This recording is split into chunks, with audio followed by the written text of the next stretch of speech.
On this edition of the Table of Content, Mike and I review Mother Holle, a story by the Brothers Grimm that was recorded by We Are One Body Audio Theater. Stay tuned, that's coming up next, right here on the Table of Content.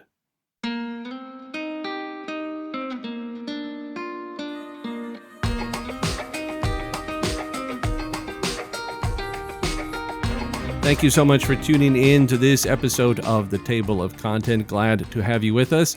I'm Albert Sines, joined by Mike Timmons. Mike, glad to have you. I am always glad to be here, Albert.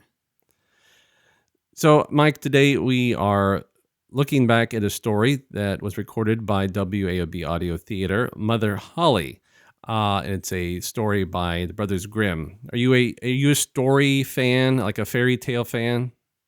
You know, I'm not really familiar with fairy tales, to be honest. What did you grow up on? However, did you learn morals without a fairy tale? You know, growing up, we made videos, we made stories. I had a big imagination. This is all new to me, you know. I've heard of Cinderella, I think. Yeah. Who was that girl? I don't know. We can talk about her next time. But this Mother Holle, I've never heard of her. Supposedly, she's quite famous in the Netherlands. Yeah, somewhere out there in one of those sort of European areas. So let's kind of just get into the story. Right. So what's the basic synopsis here, Mike, on the story? All right, so there's this widow. She's got 2 daughters. One of them, beautiful, industrious, hardworking. The other one, not so beautiful. The story calls her ugly and lazy. But the thing is that the mother loved the ugly one, the lazy one, best because that was her own daughter, and the other one was her stepdaughter. And so the stepdaughter was made to do all the work. The stepdaughter was kind of shunned in a way. So every day she was made to spin by the well, and one day the spindle fell out of her hand, fell down the well, and she runs home. She's crying, and the stepmother was very harsh to her. She said, "You have to go into the well and get that spindle. Fetch it out yourself." And so the girl goes down. She jumps in. But what happens next is sort of a paradox. As she goes down into the well, she ends up above the earth. The story continues. And she comes across some strange things, some talking bread, some talking apples. And each time she encounters, for the talking bread, they say, "Take us out. We're burnt." And she takes care of them. The apple, the same thing. Shake me. And she shakes the apple tree. The apples fall down. She's a very caring person. And then she comes across something else. A woman with large teeth. You want to go on? Yeah. So, I before I go on, this really sounds kind of like an Alice in Wonderland. I don't know if you know who Alice in Wonderland is, Mike. I know you barely know who Cinderella is, but it sounds kind of like an Alice in Wonderland. You kind of fall down a hole and all sorts of sort of strange and interesting things start to happen. So she has now come across this older woman who's, I guess, not that pleasing to look at, but is very, very pleasant and very nice in her demeanor. And this is Mother Holle. Mm-hmm. So Mother Holle takes her in and basically gives her some chores to do. And the industrious stepdaughter excels at them and does everything perfectly. One of the interesting things that Mother Holle asks her to do is to make her bed in such a way that the feathers fly about, and so it looks kind of like it's snowing. It says in the story that Mother Holle says, "For I wish you always to shake it thoroughly so that the feathers fly about. Then they say down there in the world that it is snowing." So it's like the daughter was making it snow in the world whenever she sort of made the bed.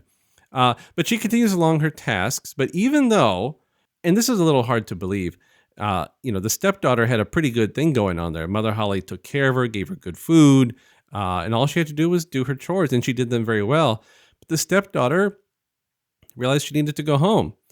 So she goes home, and Mother Holly says, "Okay, well, that's a good thing. Like, you actually want to go back home." So it takes her, and at this gateway, ends up kind of covering her in gold for being Mm. so good. She goes back to her stepmother's house, and the stepmother, of course, all she can see is the gold, isn't so concerned that her stepdaughter returned, and sends her own daughter, the lazy one, out and says, "You go do the same thing." Well, the lazy one is lazy. So she gets in there. She doesn't help the bread. She doesn't help the apple tree. She barely helps Mother Holly. And then Mother Holly says, "It's time for you to go." So, expecting to be showered in gold, instead she is showered in pitch, covered in pitch, back to her mother's house. And as the story says, she was actually never able to get the pitch off as long as she lived.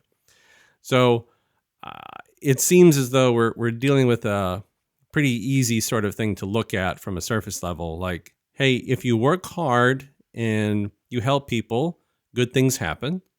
If you do not work hard and you do not help people, bad things happen. Uh, Exactly. and it's a I think a very classic sort of storyline.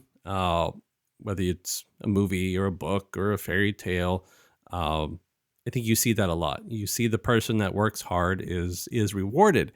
But what I'm interested in sort of starting on is how the stepdaughter, much like other sort of fairy tales, kind of similar to Cinderella, and it says that in the story. It says, she was very much like a Cinderella. I wonder why it is that people who sometimes work really hard and do what they're told to do end up kind of sort of suffering along the way. Mm.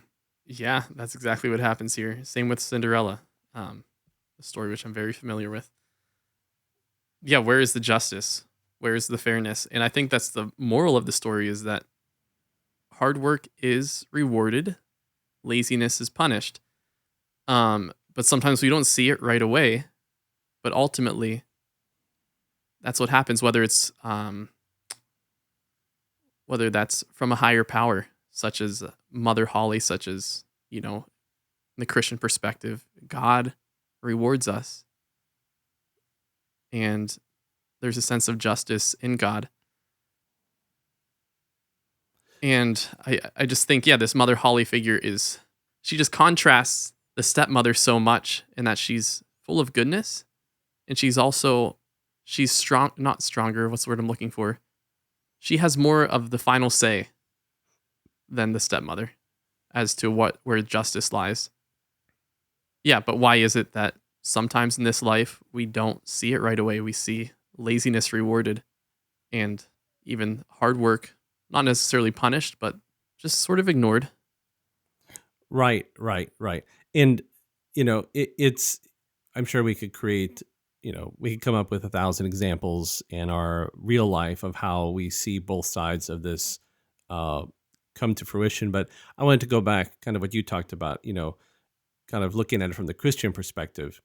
And I think, if we look at the lives of the saints and how many of them sort of were so industrious in their life, working hard to be obedient to God, to serve God, to love God, to know God completely. And of course, some of them ultimately paying the price, right? They sacrificed their life through through martyrdom, and they're rewarded in the end. They're rewarded in the end, but the life along the way was hard. And I believe that God's always paying attention, Right. and that He's following what we do in our lives. And I don't want this at all to turn into this person was holy enough and this person was not holy enough. That's not anything that I'm talking about. That's not for me to judge or to talk about or to try and even consider what it is that God sees, but that God is watching, in that there is a great reward at the end for us who work hard to serve and to know and to love God. Right. Could it be? I was thinking of Saint Francis of Assisi, who said that it is in giving that we receive, it is in pardoning that we are pardoned. And these good deeds, maybe um, for the stepdaughter, it was in doing these good deeds that she did receive. Maybe that was part of her beauty, Maybe it wasn't just physical beauty. Maybe it was something deeper, and there was something that she did receive in this life, um, which it was something that the stepmother couldn't give. Um, Possibly, Maybe, maybe. M- we'll never know. But We have but to you know, ask the but but brothers. but you know, on the beauty topic, right? Hmm. Is this could have been in this story? The stepdaughter could have gone along, helped the bread, helped the apple tree, and when she met Mother Holly could have been this, beautiful, fair maiden, soft Mm, spoken, and said, come in and help me. But instead, they chose to make Mother Holly not necessarily an attractive woman, right? yeah, Let's see exactly what it says about her. It says, big teeth. um, right. It says the next thing she came to was a little house, and there she saw an old woman looking out with such large teeth that she was terrified and turned to run away. But the old woman called after her, "What are you afraid of, dear child? Stay with me. If you will do the work of my house properly for me, I will make you very happy." Mm, And how many times in our lives, right, do we come across a situation kind of like this, like the stepdaughter, and we see something, and we like, our instinct is to, like, I just got to run away. But we are actually called, God sort of calls upon us and says, no, no, you need to be here, you need to stay here, and you need to work here, you need to serve me here in this way, mm, and then the reward will come afterwards. But our instinct is so sort of like, it's scary, or it's terrifying, or it's ugly, or large teeth, or it's just not what I expected. But if we can look past it, there's something beautiful actually on the other side. And you come to really see that regardless of how Mother Holly looked, and we could sort of create an image in our head, but let's just assume, an old woman with really large teeth, very sort of dissatisfying to look at. But we come to find out that she was probably a really beautiful person on the inside, because she right. had she had the ability to give, if she so chose. And I think the beautiful daughter, she recognized that. It didn't take long for her to trust this woman. All she said was, "Don't be afraid. I'll take care of you." Okay, she turns around, and she just had the disposition. And I don't know if the ugly daughter would have had that disposition if she wasn't forewarned beforehand, about this woman that had these powers to shower gold on her. And I think that the daughter was, of course, being forced by her mother to go and do this. And of course, had all she had in her mind was getting gold in the end. So Hmm. a lot of people will do things, outright for a reward of, greed, I guess you can Right. say, to fulfill that greed and selfish desire. And I think that's what she was able to sort of get past Mother Holly's appearance. Um, but I I like the thought that someone is able to look beyond the surface and see what's really lying beyond that. And again, I think that's something else that God calls us to in our Christian faith is look beyond Hmm. and see the goodness that's beyond what your eyes kind of see. This beautiful daughter wasn't doing any of this to be showered in gold. That was not on her radar. She didn't know that was going to happen, and she did it anyway. And the lazy daughter, she knew that was a possibility, and she still couldn't get herself to work because she was just in the habit of being super lazy.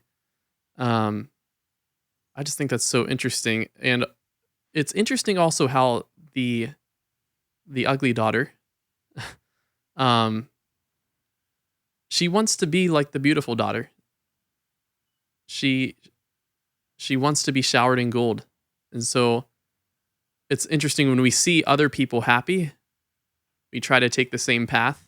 And so she thought by doing all these same exact things, I'm going to cut my hand, go down into the well. She follows everything, but her interior disposition was totally, totally different.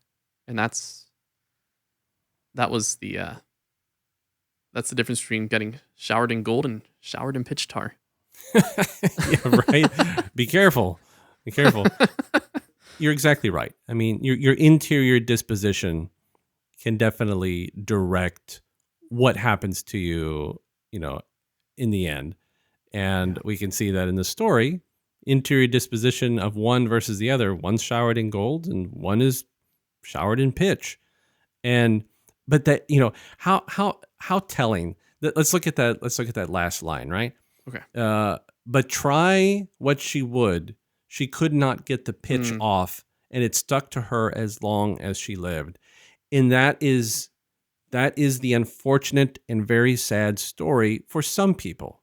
Again, I'm not in a position to make judgments on the world, but some people get stuck for most of their lives with basically the pitch of their actions, right? hmm So their interior disposition guided them. It was not one of giving, not one of sacrifice. And they end up getting covered with something really yucky, and it sticks with them for the rest of their life. Exactly. And what a contrast. Okay, from the first paragraph of the story, we hear about how the beautiful daughter gets blood falls on the spindle. And we know she's probably terrified. What is her mother going to think? There's blood on the spindle. I need to I need to get this off. I need to cleanse it in the well. And at the end, we see the ugly daughter, not just a little blood on the spindle. She's got tar all over her and she can't get it off. Like the irony of it, that if the mother wasn't so cruel and so ruthless to the beautiful daughter, if you follow along what happened along the timeline, if she wasn't that way with the beautiful daughter, if she was kind to her, this would have never happened to the ugly daughter. And now she's covered in tar, like you said, for the rest of her life. There's a lot of, sayings, quotes, thoughts, Chinese proverbs, I don't know, about Yeah. kindness. But I think there's a reason there's so much about kindness that's come down over the centuries. Because kindness equals sort of goodness on the other side of it. Like it is really hard to be kind and have something bad happen to you. Now, someone may not want to accept your kindness. That's on the other person. But to sort of be treated badly because of kindness, you just really don't hear about that in news. Well, local story, someone was very kind and donated jackets, coats, and socks and clothes to those who were homeless and in need of winter wardrobe. And they were beaten for it. You know, Right. that's not what happens. You hear about this person was kind and people were so thankful. This person was kind and they were rewarded. This person was kind and they achieved something greater. hmm Kindness, it's all very simple. Like if we choose to be kind, if we choose to be like the stepdaughter, there will be some sort of reward. I'm not saying that we're going to get covered in gold, but there will be some good reward for our kindness. Even if all we get is a thank you for your kindness, that's still a reward in itself. So, but you do hear plenty of complaints about, well, this person was lazy hmm and they got fired. This person was lazy and they missed an opportunity. This person was lazy and go on and on and on. You know, Right. so, kindness, and I've said this in other episodes, a little bit of kindness from the world would go a great deal into making our world a better place. Exactly. Yes. Yeah. And like you said earlier, the um the ugly daughter, she wasn't prepared for the test. She didn't have that habit of kindness. That wasn't her lifestyle. And you can only fake it for so long. This beautiful daughter, that was her lifestyle. She was just inherently kind, and we don't always see the reward instantly.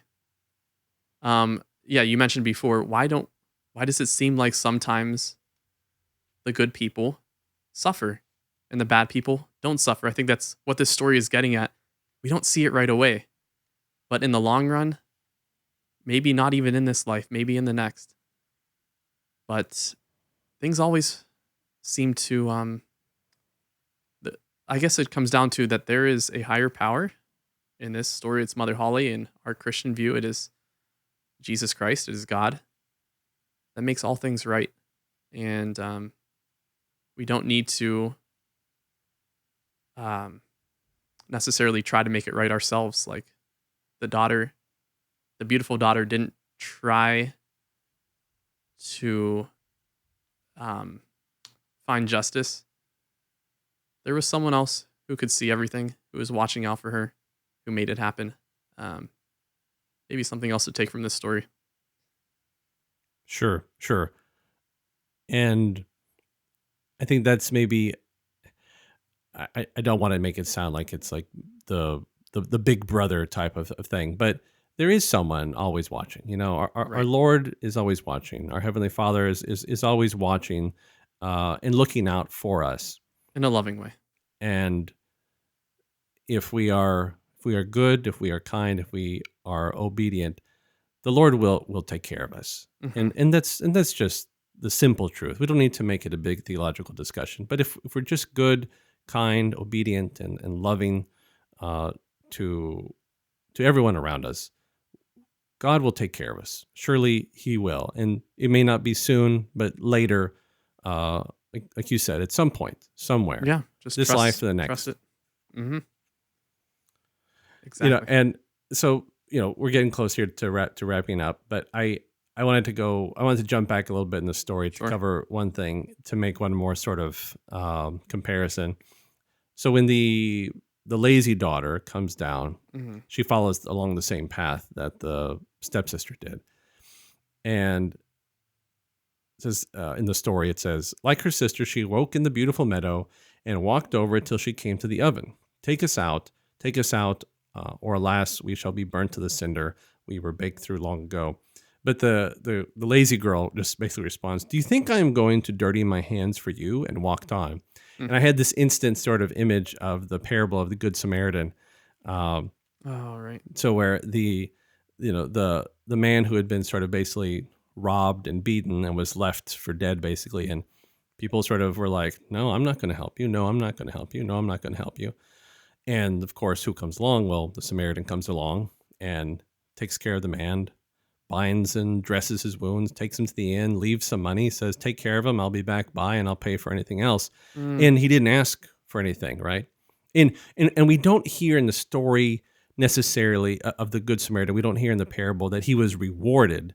The question is, who was the good person here, Right. Who is my neighbor? But it's obvious. It's the Good Samaritan, So we have all these examples out of Scripture that sort of point to what Mother Holly is trying to basically get across, is that kindness and goodness, and I may be redundant at this point, but kindness and goodness is the path to follow, so that we can be a beautiful stepdaughter, and serve and be kind and to help. We can be a good Samaritan in our life and be kind and be help, but not look for a reward, Exactly. and not expect it, versus those who expect to be rewarded. Okay, where's my riches? Where's my treasure?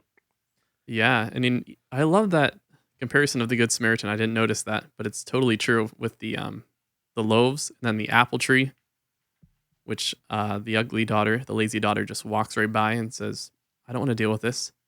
And she probably would have just walked by Mother Holly's request as well, walked by her house, because this woman, as we mentioned before, she was not attractive. Seemed like she was asking a lot of her. But she responded just because she thought she was going to get something out of it, which is the total opposite of what love is really about. And I think the beautiful daughter, she knew what it meant to be like the Good Samaritan, to do something, out of pure kindness for the other's sake. Do good for the other for their sake, which is the definition of love. So, at the risk of sounding redundant, be kind. And that is the simple takeaway, ladies and gentlemen. Be kind. If nothing Seriously. else, seriously, Just be kind. Exactly. Let's not make it complicated. Just go out there and be kind. And whoever it is that you encounter, whether it's a Mother Holly figure or someone completely different, just be kind. Well, ladies and gentlemen, if you haven't heard this story yourself, go over to our website at waobaudiotheater.org and look it up under the Door-to-Door Storytellers, or check us out on our YouTube channel and see if you can track down the story there. We have a few versions of it floating around, but you can definitely take a listen to it and enjoy a very good story by the Brothers Grimm. Mike, as always, thanks so much for joining for this conversation. Oh, my pleasure. Be kind, Albert. You be kind. More than me. I will. Okay. All right. Ladies and gentlemen, we are so glad you joined us for another episode of the Table of Content. We hope you have enjoyed this time together. And until the next time, be good, stay safe, peace.